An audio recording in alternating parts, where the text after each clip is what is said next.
আসসালামু আলাইকুম। আপনি যখন কারো কোনো পোস্টের কমেন্ট সেকশনে যান তখন কমেন্ট সেকশনে গিয়ে যারা কমেন্ট করেছে তাদের নামের পাশে অথার লেখাটি আপনি লক্ষ্য করেন, কিন্তু আপনি যখন কমেন্ট করেন কিন্তু আপনার নামের পাশে অথার লেখাটি আসে না। সো কিভাবে আপনি আপনার নামের পাশে এই অথার লেখাটি ইনেবল করবেন? সো ভিডিওটি টানা হেঁচড়া না করে সম্পূর্ণ কন্টিনিউ করুন। প্রথমে আপনি আপনার ফেসবুক অ্যাকাউন্টে চলে আসুন। ফেসবুক অ্যাকাউন্টে আসার পর উপরে দেখবেন 3 ডট লাইন বলে একটা অপশন, এই 3 ডট লাইনে ক্লিক করবেন। ক্লিক করার পর এরকম একটা ইন্টারফেস ওপেন হবে। এখানে আপনি নিচে আসবেন, আসার পর এখানে দেখুন সেটিং অ্যান্ড প্রাইভেসি বলে একটা অপশন, সেটিং অ্যান্ড প্রাইভেসি অপশনে ক্লিক করবেন। ক্লিক করার পর আবার এই যে সেটিং অপশন আপনি দেখতে পাচ্ছেন, এই সেটিং অপশনে আপনি ক্লিক করবেন। ক্লিক করার পর আপনার সামনে এরকম একটা ইন্টারফেস ওপেন হবে। এখানে আপনি যে প্রোফাইল সেটিং, সো এই প্রোফাইল সেটিংয়ে ক্লিক করবেন।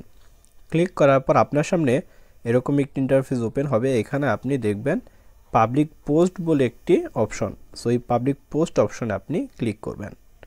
পাবলিক পোস্ট অপশনে ক্লিক করার পর এখান থেকে আপনি একটু নিচে আসবেন। নিচে আসার পর একদম নিচে চলে আসবেন। নিচে আসার পর এখানে দেখুন যে একটা অপশন রয়েছে কমন কমেন্ট র্যাঙ্কিং, এই অপশনটি অফ করা থাকবে, এটা আপনি অন করে দেবেন। অন করে দিলে আপনার কাজ শেষ। সো এই ছিল আজকের ভিডিওটি কেমন লাগলো অবশ্যই কমেন্ট বক্সে কমেন্ট করে জানাবেন। ভালো লাগলে লাইক করবেন। সকলকে অসংখ্য ধন্যবাদ ভিডিওটি সম্পূর্ণ দেখার জন্য।